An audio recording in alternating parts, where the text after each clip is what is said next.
The 20th century existentialist philosopher Albert Camus stated that, "A man without ethics is a wild beast loosed upon this world."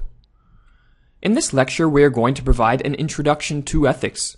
To do so, we will examine the subject matter of the discipline, discuss some of the most important questions addressed by moral philosophers, distinguish between moral subjectivism and moral realism, examine the famous is-ought problem, and look at the difference between teleological and deontological theories of ethics. As a philosophical discipline, ethics originated in ancient Greece over 2,000 years ago. Socrates and a group of teachers from ancient Athens, known as the Sophists, are said to be the first moral philosophers in Western civilization. Ethics is often defined as the study of morality, but a more detailed and revealing definition is provided by John Day in his book Introduction to Ethics.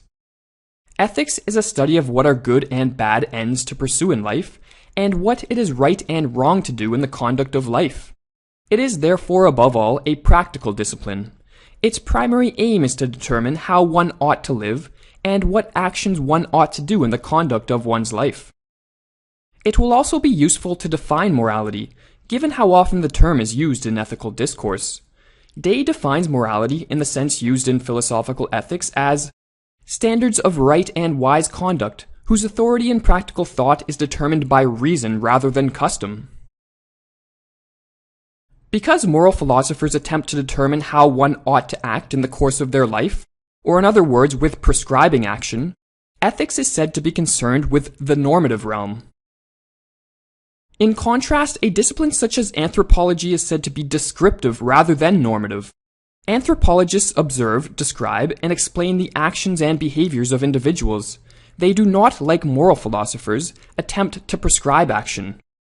In addition to the ultimate question of how one ought to live their life, a few other questions which have been particularly prominent in the history of ethics include: what makes actions moral, or in other words, good or bad, right or wrong? And why should one behave in accordance with an ethical theory? Or in other words, why should one do what morality prescribes? As a quick side note, questions which deal with the nature of ethical statements, and not with prescribing how one should act, are said to belong to the branch of ethics known as metaethics. An important question within metaethics is whether morality is objective. What philosophers are trying to determine when addressing the objectivity of morality is whether moral judgments have a truth value, or more simply, whether they can be said to be true or false in a manner which is independent of personal opinions and attitudes. For example, when one makes a statement such as "the Earth is bigger than the moon," or 2 + 2 = 5, one can determine whether these statements are true or false in an impersonal, objective sense. However, the question of interest when attempting to determine the objectivity of morality is whether the same can be done with moral judgments such as it is wrong to steal or one ought to tell the truth. Those who deny that moral judgments can be true or false in the sense we just specified adhere to the position called moral or ethical subjectivism. Such a position maintains that moral judgments are expressions of preference or personal opinion, and therefore there is no rational way for deciding between two conflicting judgments.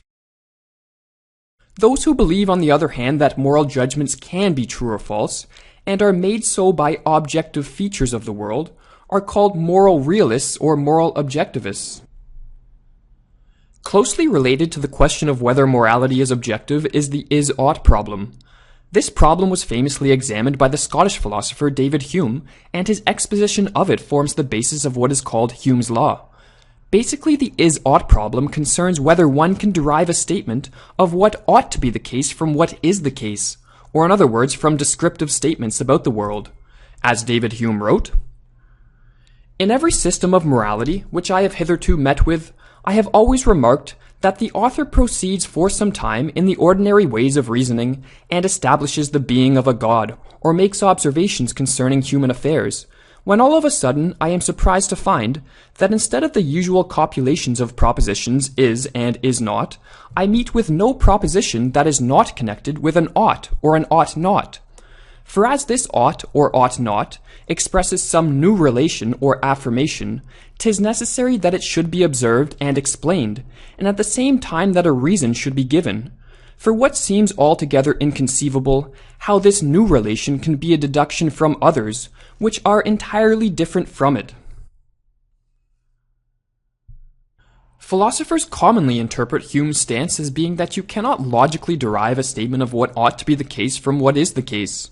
So let us say that we observe it to be the case that in certain areas of the world there exists a great disparity of wealth. This would be a descriptive statement about the way the world is. However, from this statement of how the world is, according to Hume, we cannot derive a statement about how things ought to be. So from the descriptive statement about wealth inequality, we cannot derive the normative statement that we ought to equalize wealth through redistribution, nor the normative statement that we ought to abstain from redistributing wealth. Another important distinction within ethics, which is especially pertinent to the question of what makes an action good or bad, is that between teleological and deontological ethical theories.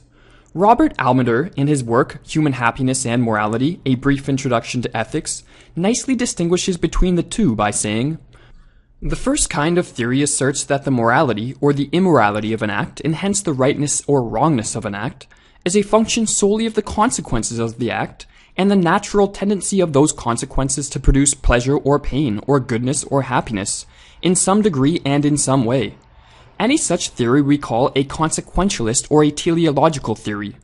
The second kind of theory asserts that the morality or the immorality of an act has basically nothing to do with the consequences of the act. This latter kind of theory we call deontological.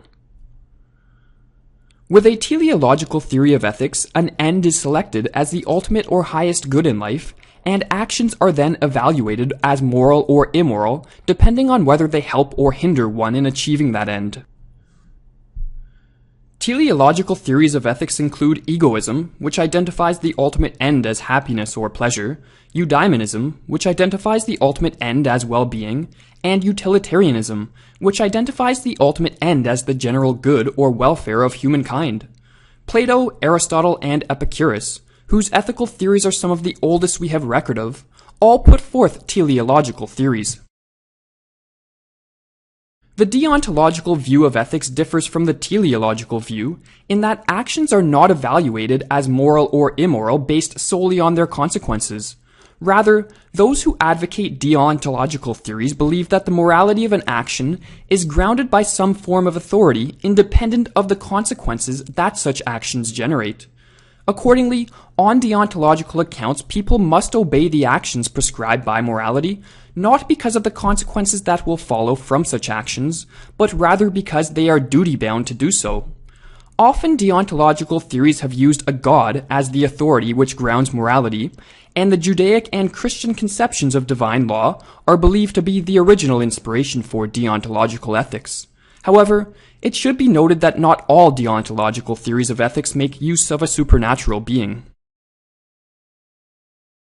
To conclude this lecture, we must play devil's advocate and question whether ethics is effective. That is, can ethics as a philosophical discipline striving to understand how one ought to live be effective at transforming depraved-ridden individuals into virtuous and good human beings? There have been numerous philosophers throughout history who have been skeptical that it can. Immanuel Kant, for example, understood that within the discipline of ethics there is a vast gulf which exists between theoretical speculation and practical implementation. He wrote, "The point is not always to speculate, but also ultimately to think about applying our knowledge. Today, however, he who lives in conformity with what he teaches is taken for a dreamer." Arthur Schopenhauer was even more cynical regarding the possibility of ethics influencing one's actions, writing, "Virtue cannot be taught, no more than genius. We would thus be just as foolish to expect that our moral systems and ethics might awaken the virtuous, noble, and saintly, as that our aesthetics might awaken poets, sculptors, and musicians." However, this view is not shared by all, and to finish the lecture, we will provide a quote by Richard Taylor from his book, Good and Evil, who saw ethics in a more optimistic light. The question, what is good, is certainly the most important question you can ask, for it comes to this.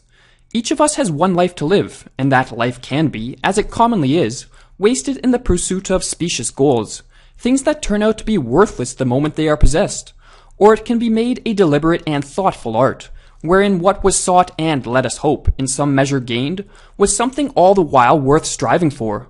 Or we can put it this way: there will come a day for each of us to die, and on that day, if we have failed, we shall have failed irrevocably.